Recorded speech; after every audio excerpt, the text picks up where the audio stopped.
3 तल्ले का मकान, नीचे बैठक तो छत पर रसोई। अरे मुक्ता, गर्मा गर्म रोटी तो ला, बहुत स्वाद बनी है सब्जी। लाई माँ, बस 2 मिनट। मुक्ता की दौड़ जो सुबह शुरू होती तो रात में जाकर रुकती। ऊपर नीचे करते करते पूरा शरीर थक जाता। लेकिन माँ, मैं आपके पैर में तेल लगा कर ही सोऊंगी, नहीं तो मुझे नींद नहीं आएगी। अरे जीती रह बेटा, लेकिन तू थक जाएगी, वैसे भी तुझे 3 तल्ला चढ़ना है अभी। कैसी बात कर रही है माँ जी, मैं तो आज बहुत देर तक सोई थी, तो नींद कहाँ आएगी। सास को कब नींद लग जाती पता ही नहीं चलता। अगले रोज, अरे मुक्ता, जरा सामने ठेले वाले से आलू तो ले आ, 5 किलो पापड़ बना देती हूँ। होली आ रही है, मेहमान आएंगे तो क्या कहेंगे कि इन लोगों के घर तो कुछ बना ही नहीं। माँ, मैंने सब बना लिया है, आप चिंता मत करिए। होली वाले दिन दही बड़ा और पकौड़ों का इंतजाम भी कर लिया है मैंने। सास को लगता है जैसे उसे न जाने कितनी गुणी और अच्छी बहू मिल गई। एक दिन मुक्ता की बुआ सास उन लोगों के घर आती है। अरे भाभी, आपने तो हीरा बहू पाई है बिल्कुल, हर एक काम को ऐसे कर रही है जैसे कि रोबोट। एक हमारी है, 2 रोटी खिला दे तो गने मत समझो। अरे हम तो बेटे को देख के सोच रहे थे कि कलवासा है, पता नहीं कौन शादी करेगा, लेकिन देखो जादू से फपकती बहू आई है।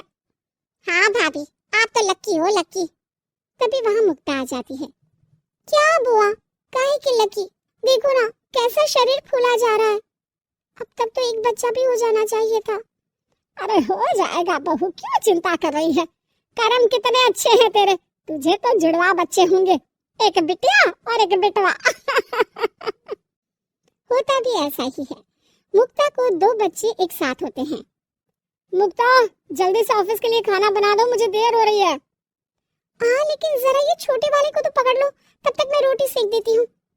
मुक्ता सारे घर का काम बड़े ही मगन होकर करती। क्या पति, क्या सास, क्या बच्चे, रिश्तेदार, सभी की जरूरतों का ख्याल वो बखूबी रखती। लेकिन भाई चांद को भी ग्रहण लग जाता है। वैसे ही मुक्ता को भी एक दिन लग जाती है किसी की नजर। दूर के रिश्ते की चाची कहती है, और बहन जी, आपकी बहू तो फुर्ती से काम करती है, बच्चा होने के बाद भी सारा दिन लगी रहती है, इसके हाथ का खाना भी इतना टेस्टी है, लगता है जैसे होटल का खा रहे। बस फिर क्या था, वो तो चली जाती है, लेकिन लग जाती है नजर मुक्ता को। शाम के वक्त, मुक्ता कहाँ है बहू? हाँ माँ जी बोलिए, क्या हो गया, बच्चे को सुला रही हूँ। अरे बेटा जरा चाय तो पिला दे। हाँ हाँ जरूर बना लीजिए, मुझे कमरे में ही दे देना माँ जी, बहुत थकान लग रही है। थकान? हे भगवान, ये क्या बोल रही है, इसके मुंह से तो ये शब्द मैंने आज तक नहीं सुना। अगली सुबह, अरे मुक्ता, आज खाने का डब्बा इतना हल्का क्यों है? वो इसलिए क्योंकि मैंने सिर्फ रोटी और दाल बनाई है। अरे लेकिन मुक्ता, मैं तो नाश्ता, दिन का खाना, फिर शाम का स्नैक्स, फ्रूट, सलाद, ये सब लेकर जाता हूँ। कहाँ है ये सब?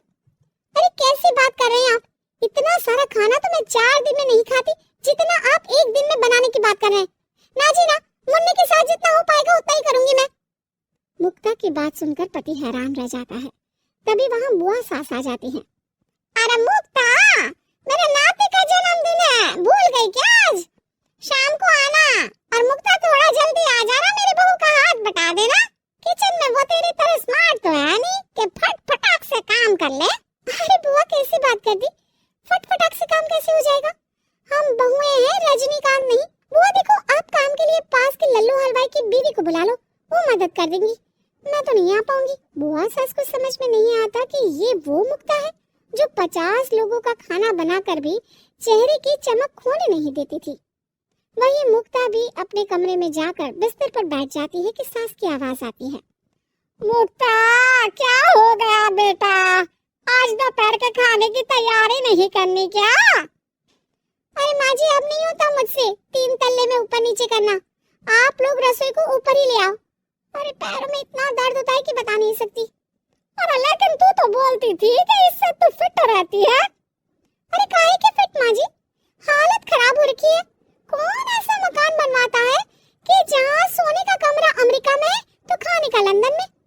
अरे रसोई बनानी है तो जाओ अफ्रीका, ना जी ना, मुझसे नहीं होगा इस घर का काम। मुक्ता की बदली हरकत किसी को समझ में नहीं आ रही थी। अरे ये मुक्ता को क्या हो गया है? मुझे तो लगता है इसकी माँ ने पट्टी पढ़ाई होगी। और ना जी ना, मुक्ता की माँ यानी मेरी समधन तो देवी है देवी। वो तो अपनी बेटी को ऐसे संस्कार दे ही नहीं सकती। मुझे माँ जरा कुछ और ही लग रहा है। तभी वहाँ मुक्ता हाथ में प्लेट और सब्जी लेकर आ जाती है। माजरा? किस बात का माजरा? खैर माँ जी जरा ये सब्जी तो काट दीजिए, और हाँ इसके बाद मैं आटा यहीं दे जाऊंगी, गूंद देना। हाँ हाँ, तो एक काम कर बेटा, गैस चूल्हा भी यहीं दे दे, बना भी दूंगी। अच्छा ठीक है, शाम को उसका भी इंतजाम कर देती हूँ। ये बोलकर मुक्ता वहाँ से चली जाती है। हे भगवान, ये तो वो मुक्ता है ही नहीं। अरे एक बार तो मुझे याद है, मेरे जूते भी इसने मुझे अपने हाथ से पहनाए थे। तभी सास के दिमाग की बत्ती जल जाती है। हाँ, कल वो कालिया की औरत आई थी ना, खूब तारीफ कर गई। उसके बाद से ही मुक्ता ऐसी हो गई है। फिर तो पक्का मान लो कि तुम्हारी बहू को नजर लगी है। एक काम करो, ये लो राई का दाना, दूर से बहू के ऊपर राम का नाम लेकर फेंक कर आ जाओ। जो नजर लगी होगी यूं भाग जाएगी। फिर क्या, होता भी ऐसा ही है। सास जैसे ही बहू पर राई फेंक कर वापस आती है, थोड़ी ही देर में मुक्ता भी आ जाती है। अरे माँ जी, आप ये सब्जी लेकर क्यों बैठी है? ना ना, लाइए मुझे दीजिए। और चाची, अब तक आपके हाथ में चाय का प्याला नहीं आया। रुकिए, मैं अभी लेकर आई। मुक्ता के जाने के बाद सास चैन की सांस लेती है।